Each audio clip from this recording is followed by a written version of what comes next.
So I consider anyone a soulpreneur that has a business that they feel like is their calling. So they feel like it's their purpose in life. They feel like God has, placed this in their heart to do. And I feel like soulpreneurs are not in it just for the money. They're usually in it to be of service, to make the world a better place. And so it's really easy for them to really throw their all into what they're doing and not really take care of themselves because they're putting their business and the people that they serve before them. So I try to help them to reverse that and create a little balance and operate their businesses with better ease. And we feel like society says that this is what makes me a woman.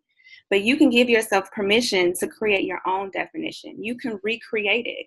You can design your life however you want to design it. I think a lot in the beginning stages, at least for me, that was a big hurdle that I had to get over, because I was thinking, am I good enough? Are people really going to accept me? Do I have to, tailor my brand like this person?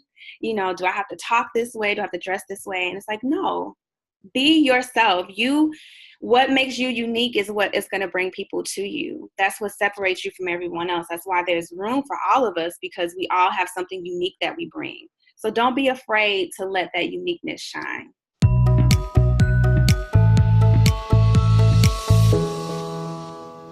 Welcome to yourbrilliance.com. I'm your host, Amy Waterman.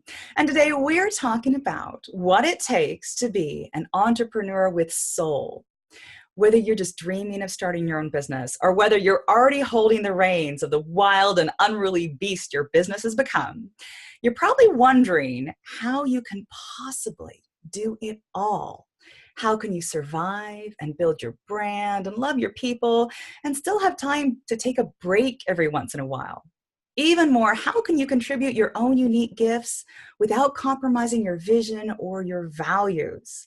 Now, those are questions that our guest for today, Tikoshia Davis, also known as Coach Tico, loves to explore. She's a holistic business coach who specializes in teaching entrepreneurs how to build a sustainable and profitable business without compromising their quality of life. Based in Atlanta, she's the person her clients turn to when they're looking to expand their purpose and their profits without feeling like they have to choose one over the other. Welcome, Coach Tico. Thank you. Thanks for having me. So I want to ask you, what does it mean to be an entrepreneur with soul? You call this a soulpreneur. Yes. So I consider anyone a soulpreneur that has a business that they feel like is their calling. So they feel like it's their purpose in life. They feel like God has, placed this in their heart to do. And I feel like soulpreneurs are not in it just for the money. They're usually in it to be of service, to make the world a better place. And so it's really easy for them to really throw their all into what they're doing and not really take care of themselves because they're putting their business and the people that they serve before them. So I try to help them to reverse that and create a little balance and operate their businesses with better ease. So I love that because I think there are so many businesses out there. The bigger they grow, the less soul they have. So I want to ask you, how do you think women are leading this charge to putting more soul into business? Well, I think women naturally we're nurturers, we're caretakers. And so when we have these soul-based, soul-centered and heart-centered businesses, it's like our babies, we take it on as another child, and it really means so much to us. And we're so used to multitasking. We're so used to taking on so many projects and responsibilities. And it's really easy for us to neglect ourselves. So I try to really instill in women that, you have to put yourself first, in order to have this successful business. That is so hard, though, because so much of the business model is based around men. And men, of course, go to work and they stay at work and they come home to these wonderful homes that still today are mainly taken care of by the wives. So how does business need to change so that women can start to create, to kind of put the soul back and also to have their own lives? I think it's important that we realize that as women, we approach things differently than men do. And I think because we've been raised in this society that's very masculine centered, we take on a masculine way of approaching business. And I think it's important to realize that we have a feminine way of doing things, and it's just as successful, it's just as impactful, it's just as important as it is to do it the way that men do it. So where, a man might go and have a business and he might, work for these long stretches of time, maybe for us, for different women, that might not be the way that you want to do it. And it also means taking into consideration, like you said, men go to work and they come back and somebody else is taking care of everything. But when we're going to work and we're taking care of our businesses, we still have to go back and take care of all those other things. So it's about, realizing that we need that support too, and learning how we can create that support so that we can be successful without, making ourselves sick. So, of course, I have to ask you then, how do we get that support? Do we sit down with our partners and say, right, here's a broom? Or do we get domestic help? What kind of support does a woman need? I think that it can be a combination of things. So I'm single, so I don't, right now I'm lucky that I don't have to, I don't have somebody to, well, actually I'm not lucky. I wish I did have somebody I could sit down with and say, hey, can we split some of these responsibilities? But I think that it is important to sit down with whoever is in your support circle, whether it's a partner, whether it's, if you have children that are old enough, whether it's family members, friends, and sit down and discuss what all you have on your plate, and talk about the type of support that you need, and see, ask for help. I think a lot of times we're afraid to say, I need help with this. And you'll be surprised that some people are available to help you. That's what friends and family are there for. And then sometimes, yes, it is, as simple as hiring a nanny or a babysitter or someone to come in to clean. Even hiring an assistant. A lot of times people, especially in the beginning stages, are afraid to do that because they're like, well, I can't afford it. Because in their minds, they're thinking, well, I have to hire somebody full time and I can't afford that. But just hiring a babysitter or someone to come in just a couple hours a day, to watch your kids, or just having somebody come in once a month to clean your house can make a huge difference. So sitting down, talking to those that are in your support circle, asking for help, and then looking for creative ways to create support. So that could be even like having meal, how they have those meal plan services that deliver meals to you, things like that, so that you can still stay in alignment with your goals. So it's like, yeah, I don't have time to cook, but I don't want to eat McDonald's either. So looking at ways that you can still support your goals and get the job done. So I'm going to imagine that I have actually taken on help, which I can't actually imagine. And I just immediately think, but my job as a woman is to take care of my home and take care of my family. And already in my business, I'm having to adopt a more masculine role. The home is where I get to be a woman, and I don't want to give that up. And how can anyone do it better than I can anyway? I want to do it all because then I know it's perfect. What would you say to somebody who said that to you? You have to give yourself permission to do things differently. I think a lot of times we put these shoulds on ourselves because we've been raised a certain way, and we feel like society says that we should, this is what makes me a woman. But you can give yourself permission to create your own definition. You can recreate it. You can design your life however you want to design it. And I think that is the freedom that we go into business to have, the freedom to create our lives the way we want, the freedom to create our businesses the way we want. You get to redefine that. So I would encourage, if that was my client, I would say, okay, let's redefine what it means to be a woman. What really makes you feel like a woman, and how can you incorporate that into your life, maybe in a different way? So maybe it's not just the cleaning of, the kitchen. Maybe it's something else, that can make you feel fulfilled in that way. But it doesn't have to be in the way that your mom said or your grandma. You have the freedom to redefine that. That is fantastic. I love that. Now, you actually have had a personal experience that really underscored the importance of balance. Talk to us about your relationship with worry and how that changed for you recently. Yeah. So I started my business in January of 2013, and I've always been a very ambitious person. My background is in engineering. So, I feel like I can tackle anything. And so for the first 2 years, I just really threw myself into it. And I'm a worrywart at heart. I'm still working on it. I'm a work in progress.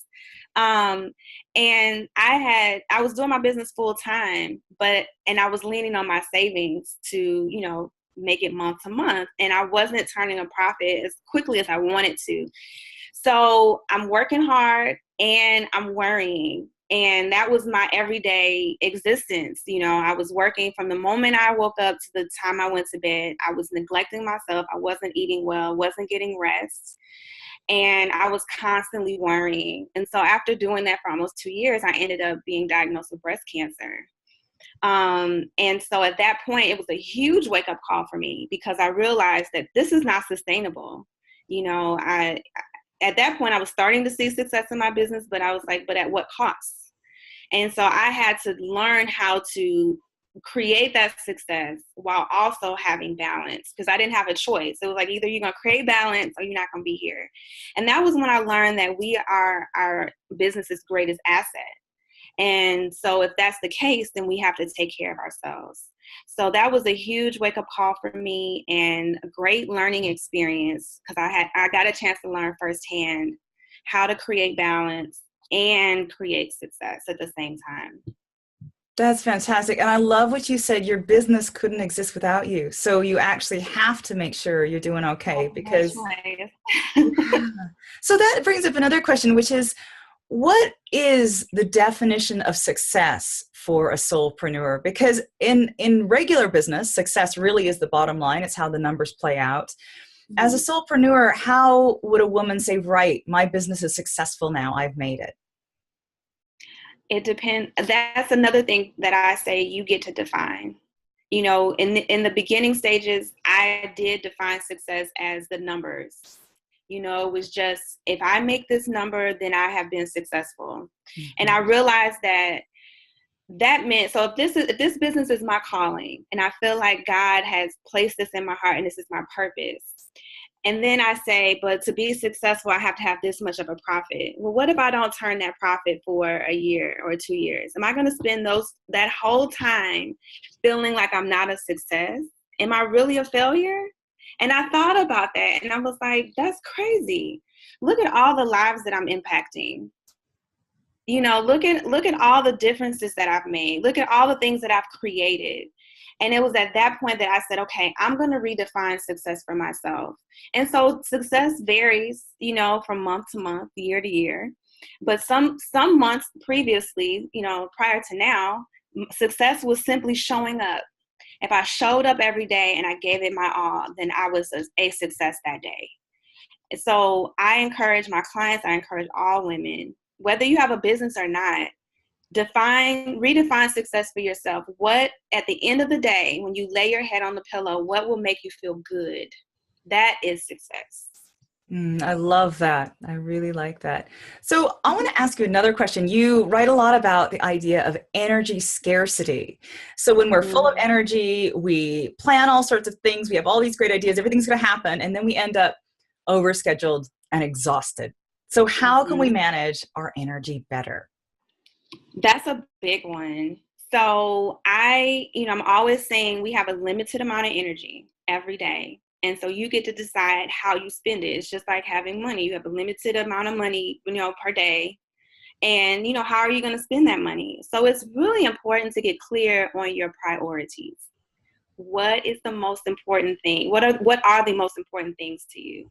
And so when I help my clients with their time management, I always say that, you have to be clear on what your priorities are. You have to be clear on what your values are. And you have to schedule your time in order of priority. A lot of times we try to schedule the most important things around our business. But I say you need to schedule your business around what's most important to you. And this is why. So I always use the example of the jar, and you're trying to fill the jar with, you have rocks, pebbles, and sand, right? So if you try to put and water. So if you try to put the water in first and then the sand, and then the pebbles and then the large stones, It's not going to fit. No. You have to put the large stones in first, then the pebbles, then the sand, and the water. And it's the same with your time. Because if you don't make time for the most important things first, when the day starts and the day goes on, there's going to be so many things that pop up, and you're never going to get around to the important things. So again, schedule the most important things first, and then schedule everything around that. And then you will ensure that even if you don't get to everything, you have gotten to the most important things. And the other thing that I would say is you have to be clear on what fuels you. So what is it that fuels you and gives you energy? So is it getting proper rest? Is it eating certain foods? Is it drinking water? Is it exercise? Whatever those things are, that has to be a priority, because you are not going to have any energy if you don't fill yourself first. And I always say that in order for you to give to other people, you have to fill your cup first so that you can give from your overflow. Because otherwise you can't give what you don't have. So those are my two main pieces of advice when it comes to energy and energy scarcity. That's so important. One of the other things that you say that I really like is that you say, as a soulpreneur, you are your brand. Yes. What does that mean? I feel like, a lot of times people don't understand that they try to look at what they're doing as something outside of themselves. And it's not. You are the brand. And so you have to take care of you. But just like how I was saying that we are our business's greatest asset. So you have to take care of you. You have to give yourself permission to be yourself, to be authentic. Stop trying to be something that you're not. Your brand depends on you really being your full, authentic self. And I think a lot in the beginning stages, at least for me, that was a big hurdle that I had to get over, because I was thinking, am I good enough? Are people really going to accept me? Do I have to, tailor my brand like this person? Do I have to talk this way? Do I have to dress this way? And it's like, no, be yourself. What makes you unique is what is going to bring people to you. That's what separates you from everyone else. That's why there's room for all of us, because we all have something unique that we bring. So don't be afraid to let that uniqueness shine. Fantastic. Now, for those of you watching, if you would like to work with Coach Tiko personally, or just get some more of her amazing advice, we've got a link for you. Just go to yourbrilliance.org/Tiko. That's yourbrilliance.org/TIKO. We are coming to an end. Coach Tiko, thank you so much for coming on. And I wanted to know if you had any last message you would like to leave our viewers with. Yes, I always like to tell people, get started now. Whatever it is that you have on your heart, that God's placed on your heart, or you feel like you really want to do, but you haven't started doing yet, just do it. Don't wait until it's perfect. Don't be afraid to start before you're ready. You can do this. Fantastic. Thank you so much. And thank you out there for watching. We hope to see you again soon. Until then, let your brilliance shine.